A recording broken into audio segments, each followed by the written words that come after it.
Hi hello ನಮಸ್ಕಾರ, welcome to mechanical tech Kannada. ಇವತ್ತಿನ ಹೊಸ ವೀಡಿಯೋಗೆ ಎಲ್ರಿಗೂ ಸ್ವಾಗತ.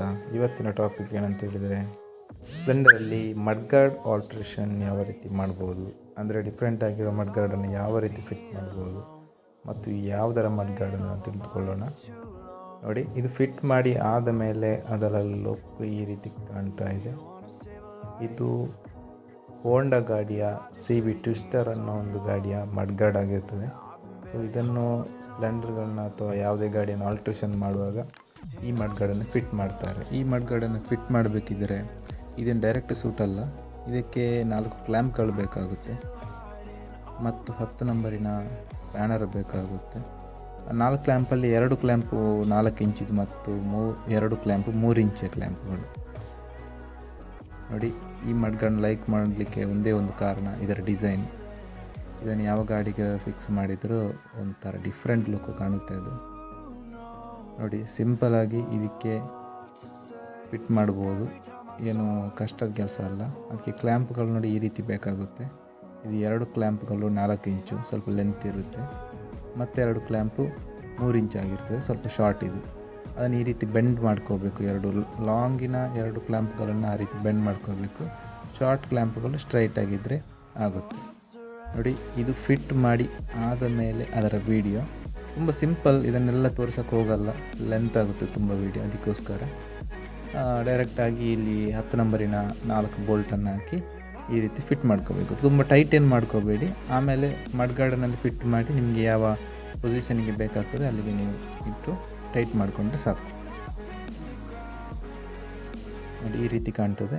ಸಣ್ಣ 2 ಕ್ಲ್ಯಾಂಪ್ಗಳನ್ನ ಹಿಂದೆ ಸೈಡ್ ಫಿಟ್ ಮಾಡಿ ಮತ್ತು ದೊಡ್ಡ ಕ್ಲ್ಯಾಂಪ್ಗಳನ್ನ ಈ ರೀತಿ ಬೆಂಡ್ ಮಾಡಿದ ಕ್ಲ್ಯಾಂಪ್ಗಳನ್ನ ಮುಂದೆ ಫಿಟ್ ಮಾಡಬೇಕಾಗ್ತದೆ. ಇದು ಸ್ಪ್ಲೆಂಡರಲ್ಲಿ ಮಾತ್ರ ನಾನು ಈ ರೀತಿಯ ಕ್ಲ್ಯಾಂಪನ್ನು ಹೇಳಿದ್ದು.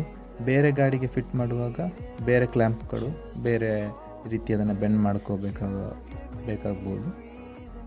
ಇದು ಸ್ಪ್ಲೆಂಡರ್ ಅಂದರೆ ಇದು ಮೋಸ್ಟ್ಲಿ ಪಲ್ಸರಿನ ಶಾಕ್ ಅಬ್ಸರ್ ಅಂತ ಕಾಣ್ತದೆ,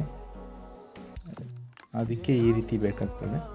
ಅದು ನೀವು ಗಾಡಿಗೆ ಈ ಮಡ್ಗಾರ್ಡನ್ನು ಇಟ್ಟು ಅದನ್ನು ನೋಡಿದರೆ ಕರೆಕ್ಟ್ ಗೊತ್ತಾಗ್ತದೆ. ನೋಡಿ, ಈ ರೀತಿ ಕಾಣ್ತದೆ ಫಿಟ್ ಮಾಡಿ ಆದಮೇಲೆ. ಅದರಲ್ಲಿ 4 ಹೋಲ್ ಬರುತ್ತಲ್ಲ ಮಡ್ಗಾರ್ಡಲ್ಲಿ ಸೈಡಲ್ಲಿ, ಅದಕ್ಕೆ ಈ ರೀತಿ ಫಿಟ್ ಮಾಡಿಕೊಂಡ್ರೆ ಆಯಿತು.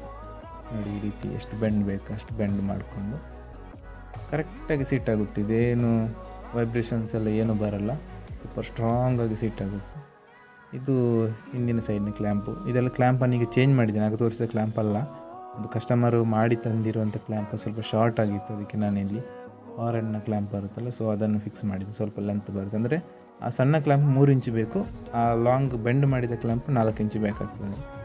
ಅವರೇನು ಕನ್ಫ್ಯೂಸ್ ಆಗಿ ಅದನ್ನು ಸ್ವಲ್ಪ ಶಾರ್ಟ್ ಮಾಡಿ ತಂದಿದ್ದಾರೆ.